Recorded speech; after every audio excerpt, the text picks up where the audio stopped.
పరలోకమందున తండ్రి యేసు ప్రభువు నామమున మీకు వందనాలు. ఈరోజు సంఘ ప్రార్థన కొరకు మీ పాసందుకు వచ్చుంటున్నాం తండ్రి. 7 గంటలకు రావాల్సి 7:30కు వచ్చాం తండ్రి. మీ సన్నిధిలో మేమే ప్రభా దారి తప్పిన వారంగా ఉంటున్నాం. దయతో నన్ను మమ్మల్ని క్షమించండి, కనికరించండి. ఇంకా రావాలి ప్రభా ప్రార్థన అనేటువంటి భారం కలిగిన వారు ఉన్నారు ప్రభా. వారు రాలేకపోతున్నారు. వారితో మీరు మాట్లాడండి తండ్రి. వాక్యం ద్వారా మీరు మాట్లాడవలసి మనవి చేస్తూ కృతజ్ఞతాపూర్వక వందనాలు చెల్లిస్తూ యేసుక్రీస్తు నామమున ప్రార్థించి అడిగి వేడుచున్నాం తండ్రి. దేవుని వాక్యంలో నుండి పోయిన వారం కూడా ఒక మాట చూసుకుందాం మనము. మత్తయి రాసిన సువార్త 7వ అధ్యాయం. మత్తయి సువార్త 7వ అధ్యాయము బైబిల్ వెనక నుంచి 8వ పేజీ. క్రొత్త నిబంధనలో 8వ పేజీ. మత్తయి సువార్త 7వ అధ్యాయం 7వ వచనం. మనమందరం కూడా 7, 8 మనందరం కూడా చదువుకుందాం. మత్తయి సువార్త 7వ అధ్యాయం 7, 8 వచనాలు. 7, 8 వచనాలు అందరూ చదువుదాం. అడుగుడి మీకు ఇవ్వబడును, వెదకుడి మీకు దొరుకును, తట్టుడి మీకు తీయబడును. అడుగు ప్రతివాడును పొందును, వెదకువానికి దొరుకును, తట్టువానికి తీయబడును. మరోసారి చదువుకుందాం. అడుగుడి మీకు ఇవ్వబడును, వెదకుడి మీకు దొరుకును, తట్టుడి మీకు తీయబడును. అడుగు ప్రతివాడును పొందును, వెదకువానికి దొరుకును, తట్టువానికి తీయబడును. గత వారంలో మనము అడుగుడి మీకు ఇవ్వబడును వాక్యం చూస్తాం. ఈ వారము ఏముందండి? వెదకుడి మీకు దొరుకుతుంది. మనము ఈ లోకంలో ఏం వెతుకుతాం? మనకి ఏదైనా అవసరం ఉన్నప్పుడు ఒక కూరగాయలకు పోయినా కూరగాయల షాప్కి దూరం చూస్తూ ఉంటాం. మనకు అవసరం మీద ఏదైనా కనబడుతుందా చూస్తాం. లేకపోతే ఎక్కడైనా ఊరికి పోతూ ఉన్నాం, కారులో కానీ లేకపోతే బస్సులో కానీ ఏదైనా మనకు ఉపయోగపడేది ఏదైనా ఉందా అని చూస్తాం. అంటే మన యొక్క చూపులు మనకు అవసరమైంది ఏది అని గుర్తించి దాని వైపు మనం చూస్తూ ఉంటాం. అయితే ఇక్కడ మాట చెప్పబడిన మాట ఏంటంటే వెదకండి మీకు దొరుకుతారు. ఏం వెతకాలి? ఎప్పుడు చూసి మనము భూ సంబంధమైన వాటిని వెతకాలనా? మరి ఇవి ఇక్కడే ఉన్నాయి, మంచిదే, ఇక్కడ ఉన్నాయి. అయితే ఏవైతే మనకు కనబడడం లేదో, ఏవైతే దైవిక సంబంధమైనవో వాటిని మనం వెతకాలి. వాటి నిమిత్తమై మనము ప్రార్థించాలి, వెతికి ప్రార్థించాలి. మరి బైబిల్ గ్రంథంలో ఏం చెప్తా ఉండదు? ప్రభు అయిన యేసుక్రీస్తు వారు ఏం చెప్తుంటున్నాడు చూడండి. కొలస్సీ రాసిన పత్రిక 3వ అధ్యాయం. కొలస్సీ రాసిన పత్రిక 3వ అధ్యాయము 3వ వచనం ఎవరైనా చదవండి ఎవరైనా. కొలస్సీ రాసిన పత్రిక 3వ అధ్యాయం 3వ వచనం. 3వ అధ్యాయం 3వ వచనం. కొలస్సీ 3వ అధ్యాయం 3వ వచనం. పైనున్న వాటి మీదనే కానీ మనసు పెట్టకొనకుడి, మీరు మృతి పొందితిరి. మొదటి వచనం ఏముంది? మీరు క్రీస్తుతో కూడా లేపబడిన వారైతే పైనున్న వాటినే వెదకుడి. పైన ఏముంటుంది? పైన ఎవరున్నారు? పక్కన చెప్పబడింది పైన ప్రభువైన యేసుక్రీస్తు వారు ఉన్నాడు. పరలోకం ఉంది.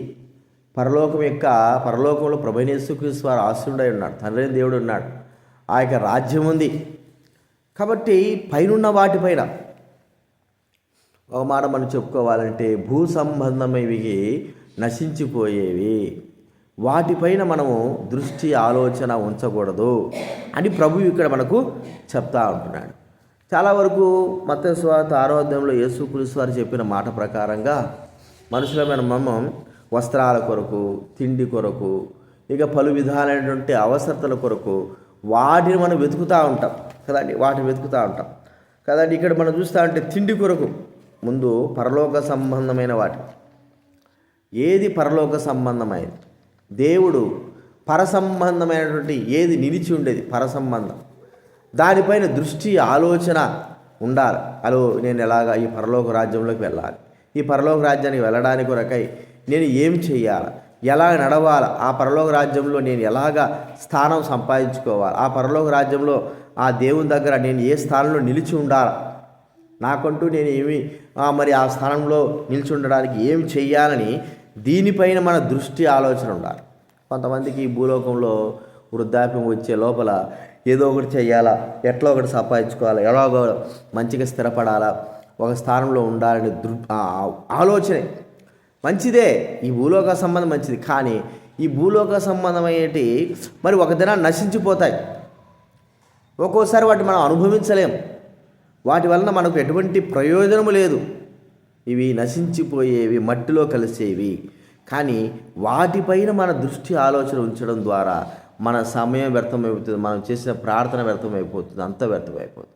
అందుకే అపోస్తలుడైన పౌలు యొక్క జీవితంలో గుర్తిస్తే పరమునందు ఉన్న వాటిపై దృష్టి. ప్రభువైన యేసుక్రీస్తు చెప్పిన మాట కూడా అదే. మీరు వస్త్రాల గురించి కానీ తిండిని గురించి కానీ ఆలోచించద్దు, పరలోక సంబంధమైనవి. అదే ఒక మాట ఉన్నాడు చూడండి, మత్తయి సువార్త 6వ అధ్యాయంలో ఈ మాటకు అనుసరించి మనం చూస్తే 33వ వచనం. మత్తయి సువార్త 6వ అధ్యాయం 30. ఆయన రాజ్యాన్ని నీతిని ఏం చేయాలంటండి? వెతకండి, మొదట వెతకండి, అప్పుడు అవన్నీ మీకు అనుగ్రహం. రాజ్యాన్ని నీతిని మొదట వెతకండి. మొదట రాజ్యం, ఆ రాజ్యంలో నేను ఉండాలి, ఆ రాజ్యం యొక్క ప్రభావం ఏమిటి, ఆ రాజ్యంలో ఎలాగ నేను ప్రవేశించాలి, ఆ రాజ్యంలో నా స్థానం ఏమిటి. చూడండి, ముందుగానే ప్రిపరేషన్. మనం చూస్తే జబదయి కుమారులకి తల్లి యేసుప్రభువారు ఇంకా పరలోకం కూడా పోలా, ఆయన ఇంకా భూలోకంలో ఉన్నాడు. ఆమెకు ఉద్దేశం ఏమిటంటే నా యొక్క కుమారుడు కూడా పరలోకంలో ఆ యేసుప్రభు వారికి కుడిపార్శ్వ ఎడపార్శ్వ కూర్చోవాలా. ఆమె ఆ ఉద్దేశంతో ఉంది. చూడండి, తల్లి బిడ్డల గురించి ఏం ఆలోచిస్తుంది మనకు అందరికీ తెలుసు. ఎలాగ ఆలోచిస్తుంది చెప్పండి?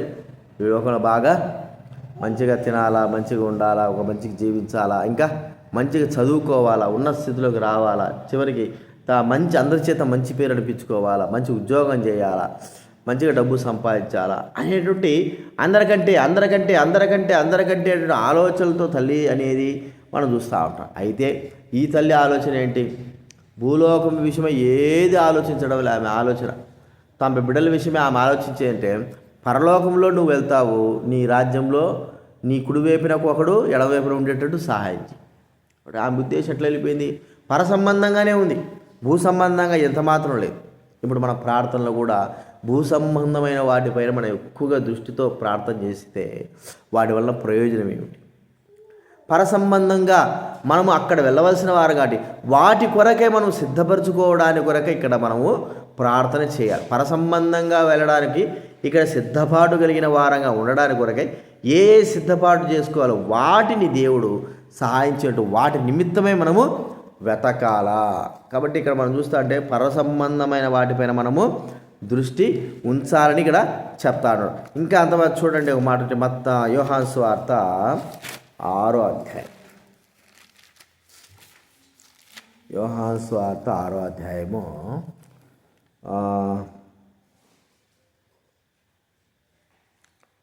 24వ వచనం. కాబట్టి యేసును ఆయన శిష్యులను చూసినప్పుడు వెదకుచూ కపెర్నహూముకు వచ్చిరి. కనుకొని వదకుడా అగగా యేసు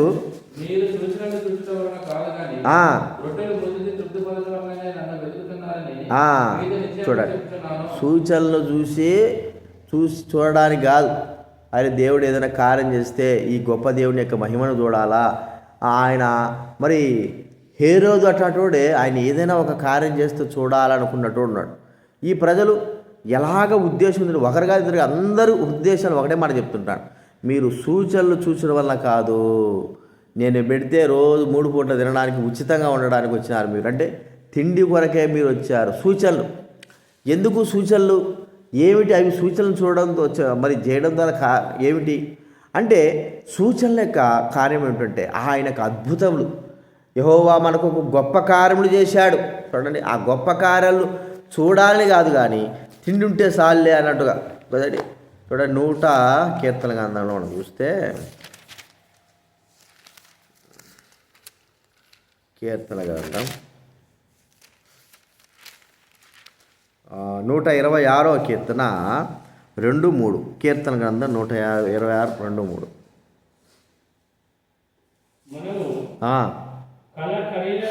కళ కనిన వారి వలె నుంటిమి, నవ్వుండెను,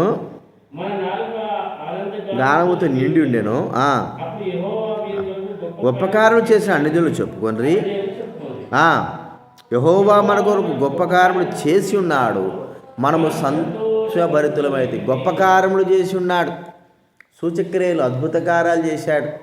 ప్రియమైన వారలారా, ఈ అద్భుత కార్యాలు సూచక్రియల ద్వారా ఏం జరుగుతుందంటే దేవుడు నిజమైన వాడు, యేసుక్రీస్తు వారు నిజమైన వాడని రుజువుపరుచుకోవడానికి. ప్రభువా, నీ అద్భుత కార్యాలు, నీ సూచక్రియలు, నీ మహిమ మాకు పట్టద్దు. ఏదంటే ఆ మాయాల మంత్రాల్లా కాదు. ఆయన కార్యములు ఎలా ఉండాలంటే మరి ఏమీ లేని చోట దేవుడు ఒక గొప్ప కార్యములు జరిగించేటట్లుగా. ప్రియమైన వాళ్ళరా, భక్సింగ్ గారి జీవితంలో ఎన్నో సూచక్రియలు, ఎన్నో గొప్ప కార్యాలు, అవి మరి వారి కళ్ళారా చూస్తూ వచ్చారు. అలా అంటే సూచక క్రియ, ఒక కార్యం, ఒక గొప్ప కార్యం ఏంటంటే మానవుల జీవితాల్లో గొప్ప కార్యం జరగాల. ఇది అన్నిటికంటే సూచక్రియ. చూడండి, అపోస్తుల కార్యం 19వ అధ్యాయం మనం గమనిస్తే, అపోస్తుల కార్యాలు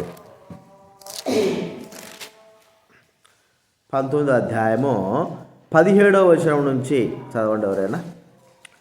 ఈ సంగతి ఎఫెసులో కాపురమున్న సమస్తమైన యూదులకును గ్రీసు దేశస్థులకును తెలియవచ్చినప్పుడు వారికి అందరికీ భయం కలిగిన కనుక ప్రభువైన యేసు నామం గణపరచబడను. విశ్వసించిన వారందరూ అనేకులు వచ్చి తాము చేసిన వాటిని తెలియజేసి ఒప్పుకొనిరి. మరియు మాంత్రిక విద్యను అభ్యసించు వారు అనేకులు తమ పుస్తకములు తెచ్చి అందరిదుట వాటిని కాల్చివేసిరి. వారు లెక్క చూడగా వాటి వెల 80,000 వెండి రూకలాయను. ఇంత ప్రభావముతో దేవుని వాక్యము ప్రబలమై వ్యాపించి, ఇంత ప్రభావం, ఇంత సూచక్రియలతో వెనువెంట ఆయన సూచక్రియలు చేస్తూ వచ్చాడు కదండి. వెనువెంట సూచక్రియలు చేశాడు ఆయన. తన వాక్యమునకు, కృపావాక్యమునకు మహిమను తీసుకొచ్చేవాడుగా, వెనువెంట సూచక్రియలు చేసిన వాడుగా చూస్తూ ఉంటున్నాం. కాబట్టి గుర్తుంచుకోవాల్సిన విషయం ఏంటంటే ఆయన తన సూచక్రియలను, తన మహత్కారం జరిగించాలి. ఆ దినాల్లో జరిగించాడు. ఈ దినాలంటే ఆ సూచక్రియ మహత్కారం ఎప్పుడైతే వారి జీవితాల్లో జరుగుతుందో ప్రజల హృదయాల్లో దేవుడు నిజమైన దేవుడు వారు నమ్ముతారు. ఈ బోవలు తినండి, అన్నాలు తినడము, పోవడము ఇవన్నీ కాదు. చూడండి, ఇప్పుడు మనము ఇక్కడ ఏంది కలవరి టెంపుల్ కానీ ఇంకా కొంతమంది సంఘాలు ఉన్నాయి, కానీ అక్కడ ఏం సూచక్రియ జరుగుతుంది, ఏం మహాత్యం జరుగుతుంది, ఏ కార్యం జరుగుతుంది? కేవలం పోవడం, రావడం. కానీ వారు చెప్పగలగాల, ఇదిగో అక్కడికి వెళ్ళడం ద్వారా మా జీవితంలో ఒక గొప్ప మార్పు, ఒక సూచక్రియ జరిగింది, మేము ఎలాంటి వారమో మా జీవితాల్లో పరిపూర్ణమైనటువంటి జీవితం మార్చగలిగాడు. ఇది మరి అలాంటి సూచక్రియ ఊరికే వెళ్ళి వచ్చేదని కాదు. అలాంటి సూచక్రియ ఎక్కడ జరుగుతుంది అంటే మనం గుర్తించుకొని వెదకండి. ప్రభువా, ఇక్కడ నువ్వు ఒక సూచక్రియ చేయి, ఒక మహత్కార్యం చేయి, ఒక గొప్ప కార్యం చేయి. మేము చూస్తుండగానే ఆ మహత్కార్య గొప్ప కార్యము ద్వారా అనేకమైన వారు మరి రక్షింపబడాలా అనేటువంటి విషయము మనం ప్రార్థనలో గుర్తు చేయాలి. కాబట్టి వెనువెంట ఆయన తన కృపావాక్యమునకు మహిమను తీసుకొచ్చేవాడుగా ఉంటున్నాడు అనే మనం చూస్తుంటున్నాం. కాబట్టి గుర్తించుకుందాం, మనము ప్రభువు మనకు వెదకండి అన్నాడు. దేవుని రాజ్యం వెతుకుదాం, దేవుని రాజ్య సంబంధమే వెతుకుదాం. ఆ రాజ్యంలో మనము ఎలాగ ఉండాలి, వాటి కొరకే ఈ లోకంలో మనము జీవిద్దాం. జీవించడానికి ప్రభు సహాయపడినట్లు అంత మాత్రమే కాదు, ఆయన సూచక్రియలను ఈ భూలోకంలో కనుపరచాలి. మనం ఏం చేయలేం. ఒక వ్యక్తి ఏదో ప్రార్థన చేయడం ద్వారా ఒక గొప్ప కార్యం జరిగిందనుకోండి, అరే ఈ దేవుడు నిజమైన దేవుడు, ఈ దేవుడు నిజమైన దేవుడు. కాబట్టి ఈ దేవుడిని మనం అనుసరించాలనేటువంటి ఒక ఉద్దేశంతో వస్తారు. ప్రియమైన వాళ్ళ భోజనాలు పెట్టడాలు, ఇవన్నీ పెట్టడాలు ప్రాముఖ్యమే. కానీ దేవుడు ఒక గొప్ప కార్యం చేసినప్పుడే ప్రజల హృదయాలు ఏమవుతుంది కార్యం. అందుకే యేసుప్రభువు అన్నాడు, మీరు సూచక్రియ చూడకుంటే ఎంత మాత్రం నమ్మరంటాడు. చూడండి, యోహాను సువార్త 3వ అధ్యాయం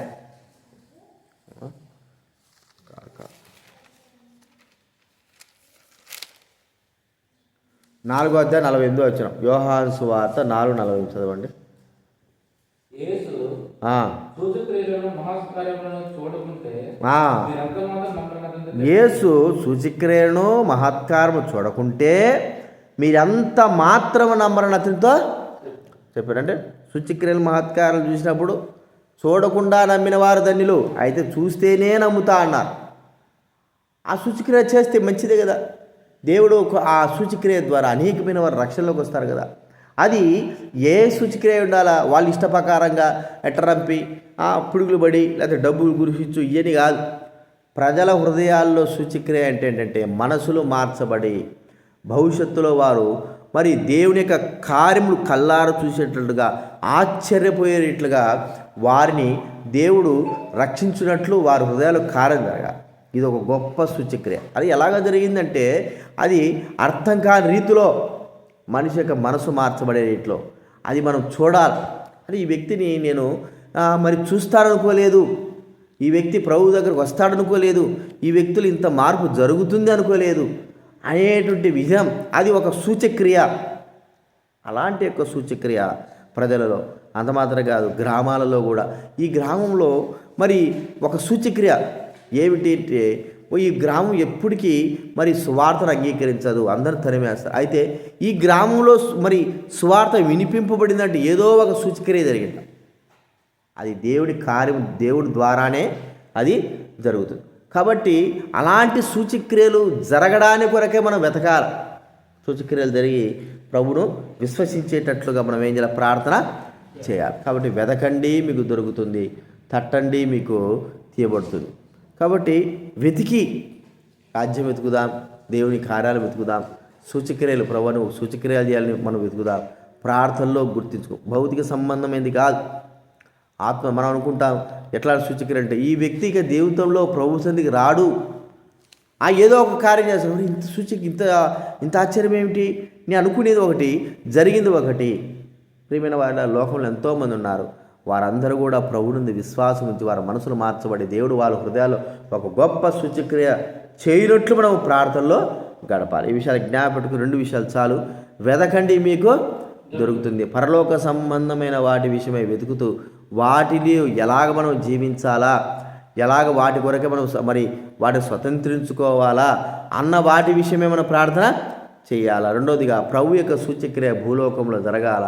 ఆ సూచక్రియ ఒక సూచక్రియ జరిగింది ఏంటి? యేసుప్రభువు వారు చనిపోయి సమాధి చేయబడి తిరిగి లేచాడు. ఇది ఒక గొప్ప సూచక్రియ.